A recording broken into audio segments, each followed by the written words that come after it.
Hello everyone, welcome back. ನಾನಿವತ್ತು ಮಾಡ್ತಾ ಇರೋದು ತುಂಬಾ ಟೇಸ್ಟಿ ಈವ್ನಿಂಗ್ ಸ್ನ್ಯಾಕ್ ಸಬ್ಬಕ್ಕಿ ಬೋಂಡ. ಸಬ್ಬಸ್ಗೆ ಸೊಪ್ಪಿನ ಬೋಂಡ ಹೇಗೆ ಮಾಡೋದು, ಎಷ್ಟು ಟೇಸ್ಟಿಯಾಗಿರುತ್ತೆ, ನೀವು ಕೂಡ ಟ್ರೈ ಮಾಡಿದ್ರೇ ಗೊತ್ತಾಗತ್ತಲ್ವ. ಅದಕ್ಕೂ ಮುಂಚೆ ಹೇಗೆ ಮಾಡಿದೆ ಅಂತ ಹೇಳಿ ನೋಡ್ಕೊಂಬರೋಣ.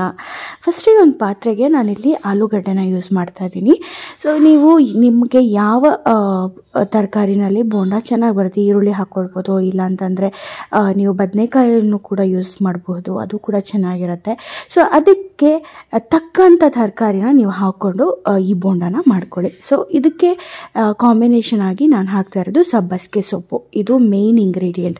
ಯಾಕಂದರೆ ಇದರಿಂದನೇ ಆ ಫ್ಲೇವರು, ಆ ಸ್ಮೆಲ್ಲು, ಅರೋಮಾ ಏನಿದೆ ಅದು ಎನ್ಹ್ಯಾನ್ಸ್ ಆಗುವಂಥದ್ದು. 1 ಕಪ್ಪು ಕಡಲೆ ಹಿಟ್ಟು ಹಾಕ್ಕೊಂಡಿದ್ದೀನಿ. ಹಾಗೆ ಸೀಸ್ನಲ್ ಅವರೆಕಾಳನ್ನು ಹಾಕ್ಕೊಂಡಿದ್ದೀನಿ ಸ್ಪೆಷಲ್ ಎಫೆಕ್ಟ್ಗೆ.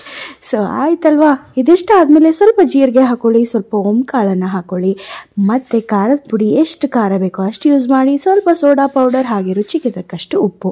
ಇದಿಷ್ಟನ್ನು ಯೂಸ್ ಮಾಡಿ ಚೆನ್ನಾಗಿ ಮಿಕ್ಸ್ ಮಾಡ್ಕೊಳ್ಳಿ.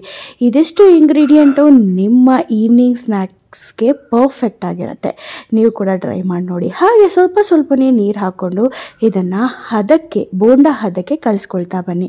ಎಲ್ಲರೂ ಯೂಶ್ವಲಾಗಿ ಬೋಂಡ ಮಾಡ್ತೀವಿ, ಸ್ವಲ್ಪ ಡಿಫ್ರೆಂಟಾಗಿ ಮಾಡ್ಕೊಂಡು ತಿಂದರೆ ನಮಗೂ ಕೂಡ ಟೇಸ್ಟಿ ಅನಿಸುತ್ತೆ, ಹಾಗೆ ತುಂಬಾ ಚೆನ್ನಾಗಿರುತ್ತೆ. ಕನ್ಸಿಸ್ಟೆನ್ಸಿ ನೋಡಿಕೊಂಡು ಸ್ವಲ್ಪ ಕಡಲೆ ಹಿಟ್ಟನ್ನು ಸೇರಿಸ್ಕೊಳ್ತಾ ಬನ್ನಿ. ಹಾಗೆ ಈ ಕನ್ಸಿಸ್ಟೆನ್ಸಿ ನಿಮಗೆ ಸರಿ ಇದೆ ಅಂತ ಅನಿಸಿದ ಮೇಲೆ ನೀವು ಒಂದೊಂದಾಗಿ ಬೋಂಡ ಬಿಟ್ಕೊಳ್ತಾ ಬರಬಹುದು. ನೋಡ್ತಾ ಇದ್ದೀರಲ್ಲ, ಎಣ್ಣೆ ಚೆನ್ನಾಗಿ ಕಾದಿರಬೇಕು. ಆಗ ಪಟ ಪಟ ಪಟ ಪಟ ಅಂತ ನೀವು ಬೋಂಡ ಶೇಪ್ ಕೊಟ್ಬಿಟ್ಟು ಬಿಡ್ತಾ ಬಂದರೆ ಗರಿಯಾದ ಬೋಂಡ ರೆಡಿ ಆಗುತ್ತೆ.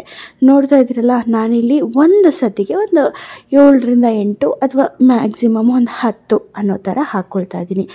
ಅದಾಗದೇ ಬೆಂದು ಮೇಲೆ ಬರೋವರೆಗೂ ನೀವು ವೆಯ್ಟ್ ಮಾಡಬೇಕು, ಇಲ್ಲ ಅಂತಂದರೆ ಪುಡಿ ಆಗೋ ಚಾನ್ಸಸ್ ಇರುತ್ತೆ.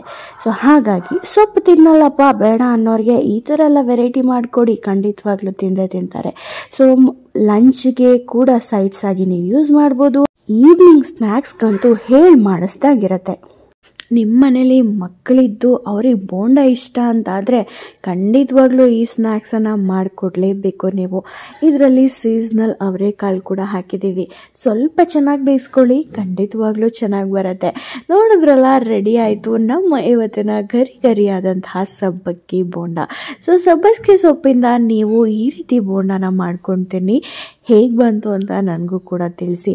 ಇದಕ್ಕಿಂತ ಸ್ಪೆಷಲ್ ರೆಸಿಪಿನ ಇನ್ನೂ ನಮ್ಮ ಚಾನಲಲ್ಲಿ ಖಂಡಿತವಾಗ್ಲೂ ನಾನು ತೋರಿಸ್ತಾ ಹೋಗ್ತೀನಿ. ಎಷ್ಟು ಟೇಸ್ಟಿಯಾಗೂ ಇರುತ್ತೆ, ನೀವು ಟ್ರೈ ಮಾಡಲೇಬೇಕು.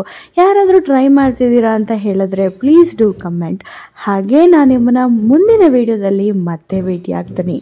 ಅಲ್ಲಿವರೆಗೂ ನಮ್ಮ ವಿಡಿಯೋಗೋಸ್ಕರ ಕಾಯ್ತಾ ಇರಿ. ನಮ್ಮ ಚಾನಲ್ನ ಲೈಕ್ ಮಾಡಿ, ಶೇರ್ ಮಾಡಿ, ಸಬ್ಸ್ಕ್ರೈಬ್ ಮಾಡೋದಂತೂ ಮರಿಲೇಬೇಡಿ.